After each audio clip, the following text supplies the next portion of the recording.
મોકલી રહ્યા છીએ એવા ગોપાલભાઈ ઇટાલિયાને આપણે જોરદાર તાળીઓના નાદથી અમારું પણ અહોભાગ્ય ધારાસભ્ય તો ઘણા આ વિસાવદરમાં આવ્યા, પણ ચૂંટણી જીતા પછી ત્રીજે દિવસે જો કોઈ મુલાકાતે આવ્યો હોય તો ગોપાલભાઈ હવે અને એવું નથી કે ત્રીજા દિવસે આવ્યા, પણ ગોપાલભાઈની ઈચ્છા તો એવી છે કે હર મહિને 2 મહિને એક વખત હરેક ગામમાં આટો મારવો, આવી ગોપાલભાઈની અંદરથી ઈચ્છા છે.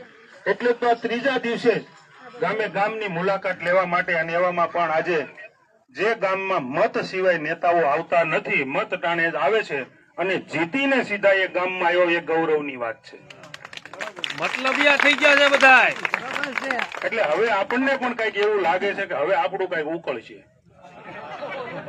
બાકી અત્યાર સુધી તો જોયું આપણે ઘણું બધું, ઘણા આવ્યા ને ઘણા ગયા. એટલે ખૂબ સારી વાત છે, આપણને એક લડાયક, એક યોદ્ધા મળ્યા છે.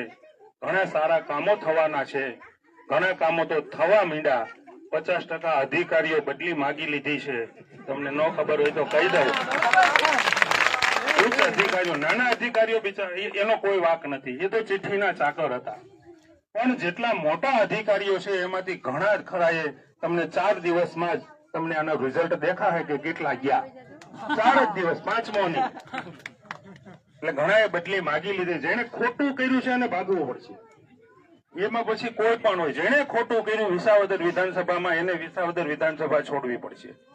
આ એક આપણે કોઈને ધમકી નથી મારવી, પણ એનો અંદરથી જેમ થયું કે હવે જવું પડશે, નકર નોકરી જાય. એટલે એવો માણસ આ પહેલી વખત કેશુબાપા પછી આમ જોઈએ તો આપણને એક બહુ સારો માણસ મળ્યો છે. બાપા ભોળા હતા બિચારા, બાપા ભોળા હતા, છેતરી ગયા લોકો એને. કાગડા હતા ને બાપાને છેતરી ગયા, પણ હવે કાગડો આવ્યો છે, હવે કોને છેતરશે? ના, એક વાત છે, હવે ચતુર માણસ છે આપણી પાસે, હવે ચતુર માણસ છે, હવે છેતરાવા જેવી કઈ વાત નથી, હવે તો ભાગવાની જ વાત છે, અહીંથી ભાગો. એટલે ખૂબ સારું આપણું પણ નસીબ કે આપણને ગોપાલભાઈ જેવા ઉમેદવાર મળ્યા, અને ગોપાલભાઈને પણ આપણા જેવા લોકો મળ્યા કે વિસાવદર થી સીધા વિસાવદરની આપણી વિધાનસભા જે ગાંધીનગરમાં છે ત્યાં લાલ જાજમ પાથરી અને આપણે મોકલવાના છે. આપણે એવું વિચારીએ કે અમારી વિસાવદર વિધાનસભાના ધારાસભ્ય હાથીની અંબાડીએ બેસી અને વિધાનસભામાં જાય, આવું એક સપનું છે. ભગવાન કરે, ઠાકર કરે કે આ પૂરું થઈ જાય. હવે કરવું છે ને. હવે આપણે વધુ વાત નહીં કરતા, આપણી વચ્ચે અમારા સાથી મિત્ર મુનેશભાઈ પોકિયા છે. કાંઈ વાંધો નહીં, તમે ઓળખાણ આપો તમારી. મુનેશભાઈ પોકિયા અમારી સાથે આવ્યા છે. અમારો હાથ પકડી અને આ છેલ્લા 90 દિવસથી અમારી સાથે ફરે છે એવા રતિબાપા માંગરોલિયા છે લણકાથી. ક્યાં ગયા રતિબાપા? ખોવાઈ ગયા, બીડી પીવા ગયા, ક્યાંક ધોવાડા કાઢતા છે. બીડી પીવા ગયા. કાલસારી સીટના ઇન્ચાર્જ એવા મયુરભાઈ અમીપરા પણ સાથે છે. તો આપણે વધુ વાત નહીં કરતા આપણે ગોપાલભાઈને સાંભળીએ અને ગોપાલભાઈને આગ્રહ કરીએ કે આવો સાહેબ 2 શબ્દ કહેશે. ગોપાલભાઈ. અહીંથી થોડા પેલા બેનું દેખાય એવું થવા જ છોકરા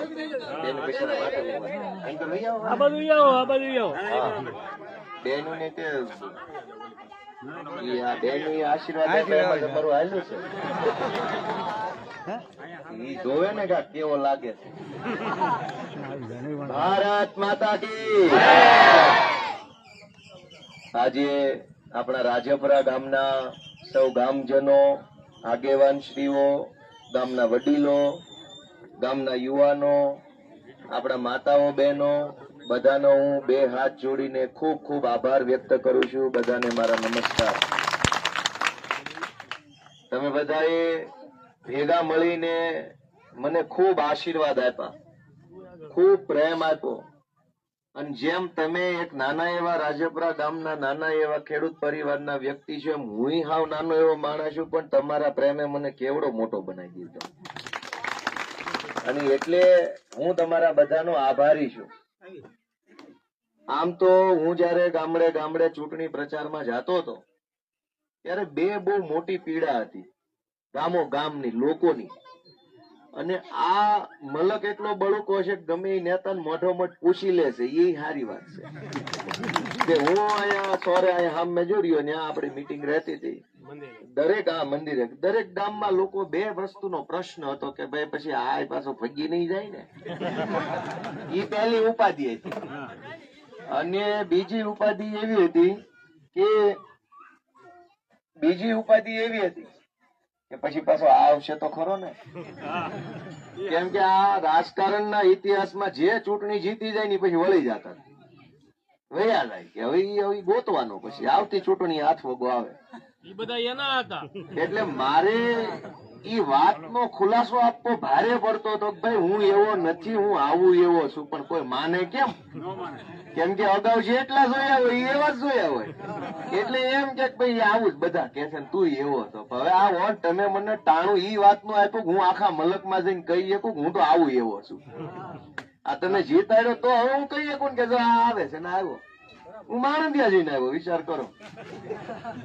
નાનું ગામ છે, નકર ઈ ગામમાં તો કોઈ ચૂંટણી ન જાય. નાનું ગામ હોય સંખ્યાની દ્રષ્ટિએ, મોટી મોટી પાર્ટીઓ, મોટા મોટા નેતા હોય, એને 200 મતનું તો હિસાબમાં ન હોય. પણ મને ઈ લાગણી છે કે મારી જેવા નાના એવા જુવાનિયાને તમે આટલો બધો પ્રેમ આપ્યો છે, તો મારે હવે કેટલું બધું દોડવાનું છે એ મને ખબર છે. અને એટલે હું આ જો વરસાદનું ટાણું છું. નગર અત્યારે તો નેતાના કપડા બગડે, પગ બગડે, એ નો બહાર નીકળે, એના લુગડા ગંદા થાય, એ નો નીકળે આવા પાણીમાં. ખોટી વાત હોય ના પાડો. આપડે ભાઈ તમારી જેવા માણસ, આ તો ઠીક છે ગામમાં સોરે રાખ્યું, તમે કોકના ખેતરે રાખો, તમે ન્યા ભેગા થઈ ગયા.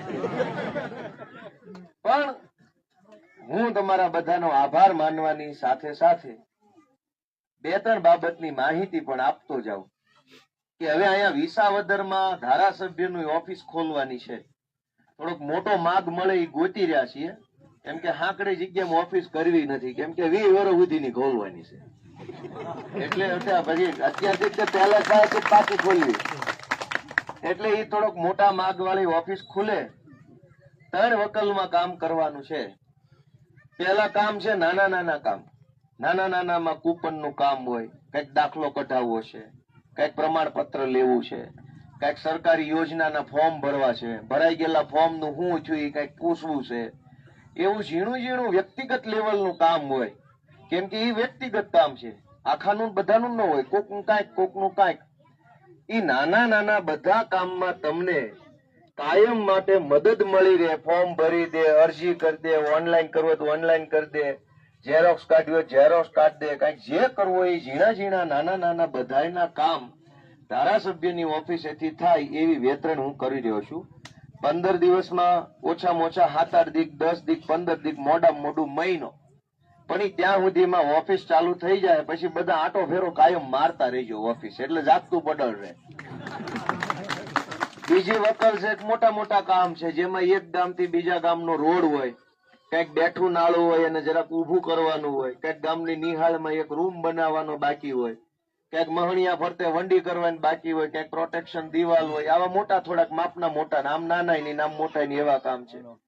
તો ઈ હવે ગામના વલ્લભ બાપા જે કઈ બીજા આગેવાનો છે એની હારે ભેગા મળીને રાગે રાગે, કેમ કે ઉભા ઉભા નથી થવાનું, હું ખોટી વાત કરું અર્થ નથી, પણ હારે મળીને તાલુકા પંચાયતમાં જાશું, પ્રાંતમાં જાશું, સંકલનની મીટિંગમાં જાશું, કલેક્ટરને મળશું, જે કઈ વ્યવસ્થા હોય એમાં જોડાઈને મહિને, 1.5 મહિને, 2 મહિને, 6 મહિને તે કામ ચાલુ થાય અથવા પૂરું થાય અથવા હાથ વગું આવે એવી કોશિશ હું કરવાનો છું. તો પહેલું કામ છે વ્યક્તિ દીઠ કામ હશે એની મદદ મળશે. લાગઠ વાળું કામ ગામ આખાનું હૈયારું હશે એમાં હારે મળીને આપણે ચાલુ કરી દેવું. અને મોટામાં મોટા મુદ્દાનું કામ, ઇકોઝોનનું કામ, જમીન માપણીનો મુદ્દો, માલધારીઓના મુદ્દાઓ છે, જંગલમાં ચરાવા જવાનો હકનો મુદ્દો છે, વાડાનો મુદ્દો છે, એવા મુદ્દા વિધાનસભામાં મૂકવા પડશે. તો એ મોટું કામ વિધાનસભામાં, નાનું કામ આ તાલુકા અને જિલ્લામાં, અને છૂટક કામ છે એ ધારાસભ્યનું ઓફિસે. આવી વેતરણ હું કરીને આવ્યો છું. આ બધું બરાબર છે મારી વાત? હવે એમાં તમારે બધા મને ટેકો રાખવાનો છે. કેમ કે આપણે જયારે મોટું કામ કરવું હોય ત્યારે બધાને જરૂર પડે, અને હવે હારે રે તો સારું થાય, રૂડું થાય. મારો એક નિયમ છે કે હું અહીંયા ધારાસભ્ય રહું ત્યાં સુધી જે માણસ મને મળશે એને મારે નાચ નથી પૂછવાની અને ક્યાં મત આપો છો ને કઈ પાર્ટીમાં છે એ નથી પૂછવાની, મારો નિયમ છે. તમે હું કામ લઈને આવ્યા જેટલી જ વાત કરવાની છે, જે નાચના હોય. આપણે કઈ એવી ચર્ચામાં પડવું નથી કયા નાચના છો ને કઈ પાર્ટીમાં હતા ને તમારા ગામે ક્યાં મત આપ્યા, ઈ કોઈ હિસાબ કિતાબ કરવો નથી. પ્રેમનો હિસાબ ન હોય. જેને જ્યાં દીધા ને હું કોઈ, કેમ કે હું એવો નુગરો માણા નથી કે ગામમાં જઈને મેળું મારું તમે ક્યાં આમ કર્યું ને તમે ક્યાં, એવું જેને જે કર્યું ભગવાન હવને રાજી રાખે. પણ તોય હું જીતી ગયો તો હવે બધાનું કામ કરવાનું છે, એ મારો વિચાર છે. એટલે મારે કોઈને તમે જિંદગીમાં મને એવું સાંભળતા જોવો બીજી વાર ન આવવા દેતા. આપણે કોઈને એવું કેવું નથી, પણ બધાનો પ્રેમ આ વખતે નથી મળ્યો એનો આવતી વખતે કેમ મળે એ વેતરણ કરવાની છે. આ વખતે કોઈ પણ માણસ ચૂકી ગયો મને આશીર્વાદ આપવાનું, તો બીજી વાર એ માણસ સૌથી પહેલો લાઈનમાં કેમ ઉભો રહે એ વેતરણ હું છું અત્યારે. અને એટલે એમાં તમારા બધાના આશીર્વાદની જરૂર પડશે. તમે બધા બહુ માયાળુ માણસો છો, બહુ મહેનતુ ને બહુ સારા માણસો છે આ મલકમાં. એમાં જેમ ગીરની ઓરા હોય એમ તો બહુ સારા માણસ છે ભાઈ. અને હું તો તમારો હું ઋણ ઉકારી શકું ભાઈ. તમે મારી જેવો નાના માણસ, મને તો આ 3 દીથી એમ લાગે છે શું થઈ ગયું છે. હવે આપણે ગામમાં રોજ ગામના સોરે આટા મારતા હોય, કાલથી કોઈ ધારાસભ્ય કેવા મને કેવું લાગે. હવે એમ પડે કે આપણે બનીએ કેવી, કેમ કે આપણે બધા નાના માણસ.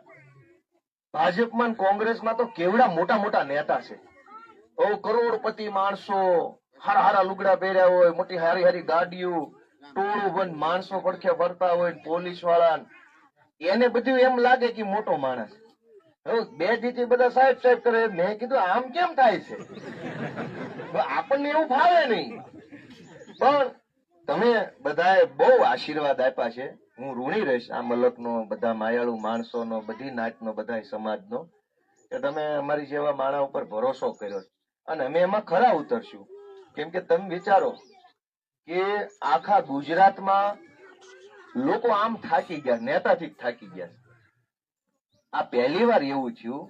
ઓલા આગળના ગામમાં ગયો, એક બેન તો મને ભાળીને રોવા માંડ્યા અને રોતા રોતા એને દુખણા લીધા મારા. અને આઈ અને હા, અને એને મેં કીધું કેમ મારી રોવો છો, હું ઉપાધિમાં? કાંઈ કે ઉપાધિ નથી, આખી જિંદગી વહી ગઈ. આ પહેલી વાર ધારાસભ્ય અમારા ગામમાં જોયો. કે મારી જિંદગી વહી ગઈ, મત આપી આપીને પ્રચાર કરી કરીને કોઈ દી જિંદગીમાં ધારાસભ્ય કેવો હોય ની જોવા નથી મળ્યો. ને અમારા નાના ગામમાં તો હારો તલાટી નથી આવતો. તને ભાઈ કે અહીં પડખેથી જોયો, તને અડી ક્યાં, તારા દુખણા લઈએ ક્યાં, ને એ વાતનું કે અમને હરખનું રોણું આવ્યું છે. તો મારા માટે કેવડી એની હકીકતની વાત છે. ઓલા ભાઈ ફોટા લીધા છે માડીના. તમે વિચાર કરો કે નાના માણસને શું જોઈ? પ્રેમ જોઈ, સાથ સપોર્ટ જોઈએ. કોઈ ક્યાં તમારી ભાઈ બંગલા માંગ્યા? કોઈ એક ભાઈ ગોપાલભાઈ બધાને એક એક બંગલો કહી દો. આપણે વાલ તો આપી શકીએ, માણાને સન્માન આપી શકીએ. ગામડાનો નાનો માણા હોય મોટા આગેવાનને જોવે તો હરખાઈ જાય, કોટામ રે. અત્યાર સુધીના નેતા ઈ નથી કરી શક્યા. ગામમાં આવે ગરીબ માણાના ઘરે બેહે, ચા પાણી પીવે તો માણા મોજ મારે, હાલો ભાઈ અમારા ઘરે કોઈક નેતા આવ્યો, અમારું માન સન્માન વધ્યું. તો હું રાજપરા ગામના સૌ આગેવાનોનો, યુવાનોનો, વડીલોનો બધાનો હૃદયપૂર્વક આભાર માનું છું. આ કઈ પહેલી વાર આવીને પૂરું નથી કરવાનું. હું પાછો ફરીથી 2-4 વારે આવવાનો છું. એટલે એમ નથી કે આવી ગયા એટલે હવે પછી આવતી ચૂંટણી. મારી પાસે મોટી જવાબદારી છે. મારી પાર્ટીમાં મારી પાસે રાષ્ટ્રીય હોદ્દો છે. એટલે મારે દિલ્હીના અને અમદાવાદના ધોળા બહુ રહે છે. એ સિવાય તે હવે હું જીત્યો છું એટલે બધા જિલ્લામાંથી બહુ ફોન આવે છે કે એકાદ વાર તમે અહીંયા આવી જાવ, તમારું સન્માન કરવું. બધી નાતમાંથી ફોન આવે છે. એટલે મારી દોડધામ બહુ રહેવાની છે. પણ અહીંયા આપણા આગેવાનો ગામ દીઠ 2-5 આગેવાનો છે, એને જવાબદારી હોપવાની છે. થોડોક આજે 15 દી પાટે ચડે એ પછી બધી ગામ દીઠ જવાબદારી હોપીને હરેશભાઈના માર્ગદર્શનમાં આપણે કામ કરવાના છીએ. હરેશભાઈ અમારે આમ આદમી પાર્ટીના જિલ્લાના પ્રમુખ છે, નાના કોટડાના વતની છે, અને આખી ચૂંટણીમાં એને બહુ સંચાલન સારું કર્યું છે. તો મારી તમને એક જ વિનંતી છે કે તમે તમારી જવાબદારી બહુ સારી રીતે નિભાવી દીધી. તમે લાઈનમાં ઉભા રહ્યા, તમે બટન દબાવ્યું અને મારી જેવા જુવાનિયાને આગેવાની હોપી છે. તમારું કામ પૂરું થઈ ગયું છે. હવે દોડવાનું કામ મારું છે. હું દોડતો રહીશ. જ્યાં તમે કહેશો કે નહીં કે તમને નહીં ખબર હોય ને એવું સારું કામ હું દોડીને કરતો રહીશ. પણ એક વિનંતી એવી છે કે ક્યારેક કોઈક કામ એવું આવે કે 500 જણા લઈને ન જાવ ત્યાં સુધી સાંભળે નહીં. કોક કામ એવું આવી જાય કે મારે ગામની જરૂર પડે કે હાલો બધા હારે, તો તેથી હું તમને વિનંતી કરું તો જેની અનુકૂળતા હોય ને એટલા આવજો ખરા, એવી મારી અત્યારે વિનંતી છે. તમને કોઈ નથી દોડાવવાના, એ તમે કામ કરી લીધું એ તો મારે દોડો, પણ ક્યારેક એવું ટાણું આવે કે કોઈક બહુ મોટું એવું કઈક આવી જાય, ઘટના આવી જાય, કોઈ કઈ એવો મોટો સાહેબ આવી જાય, કઈક એવું પરિસ્થિતિ હોય અને 50 જણા લઈને જવું પડે, તેથી હું હાથ જોડીશ કે ભાઈ બાપા આવો બધા જેની જેની અનુકૂળતા હોય, તો તેથી આપણે ગામની હાજરીમાં જાશું ને જે કાંઈ હશે એ. પણ મારી તમને એક ખાતરી છે કે કોઈ પણ કામની પાછળ બે પરિબળ હોય. દુનિયાનું ગમે એવડું મોટામાં મોટું કામ કેમ ન હોય, સરકાર બનાવવાનું કામ હોય કે સરકાર ઉથલાવવાનું કામ હોય કે રોડ બનાવવાનું કામ હોય, એની પાછળ બે મહત્વના પરિબળ હોય. પહેલું પરિબળ માણસનો ઈરાદો, નિયત. જો નિયત સારી હોય, ઈરાદો સારો હોય, તો દુનિયામાં કોઈ પણ કામ અશક્ય ન ગણાય. પણ ખાલી સારો ઈરાદો હોય તો થોડું કામ થાય, એનો પ્રયત્ન કોણ કરે? હું તમને બે વાતની બાંહેધરી કરું છું કે જે કાંઈ 2-2.5 વર્ષનો સમય વધ્યો છે એમાં જે કાંઈ કામ હું કરવાનો છું એમાં મારો ઈરાદો ક્યારેય ખરાબ નહીં હોય, એ વાતની 1000% ગેરંટી છે. મારી ખરાબ નિયતથી કોઈ કામ નથી કરવાનું. કોઈ કામમાં ખરાબ નિયત, ખરાબ ઈરાદો, ખરાબ દાનતથી હું કામ નથી કરવાનું. અને પ્રયત્ન ઓછો નહીં હોય, સારી નિયતથી કરીએ, સારો પ્રયત્ન કરીએ, પછી માં બેઠી છે એ સારું કામ આપણે હાથે કરાવીએ એવી શ્રદ્ધા રાખીએ. આપણે પાછળ ઉભેલા બહેનો, અહીંયા ઉભેલા બહેનો, અહીંયા ઉભેલા બહેનો, બધાનો હું ખૂબ ખૂબ આભાર વ્યક્ત કરું છું. ગામના બધા વડીલોનો આભાર વ્યક્ત કરું છું. તમે બધા આટલું માન સન્માન આપ્યું એ બદલ હું ઋણી છું બધાનો. પાછો ગામમાં ફરીથી થોડુંક ટાણું લઈને આવીશ, ત્યારે પાછો ફરીથી મળશું. અને હવે હું આવતો જાતો રહીશ અહીંયાથી, એવું કઈ નથી. ત્યાં સુધી હું બધાની રજા લઉં છું. આ ગામમાં છોકરા મને બહુ જાજા દેખાય છે. કેટલા છોકરા ચારે બાજુ, અને એ સારું છે ને, ભવિષ્ય છે, ભારતનું ભવિષ્ય છે. ભારત નહીં એટલે સારી વાત કહેવાય. એટલા છોકરા આપણી પાસે હોય એ સારી વાત છે, મૂડી છે. આ ગામ મોટું થાય મૂડી છે આપણી, અને એટલે બધાનો ખૂબ ખૂબ આભાર. તમે બધા આવ્યા, બધાને મારા રામ રામ, જય માતાજી, જય શ્રી કૃષ્ણ.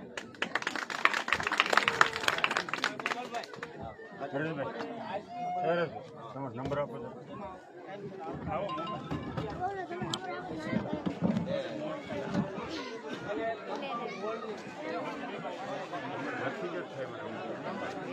કાગળ નો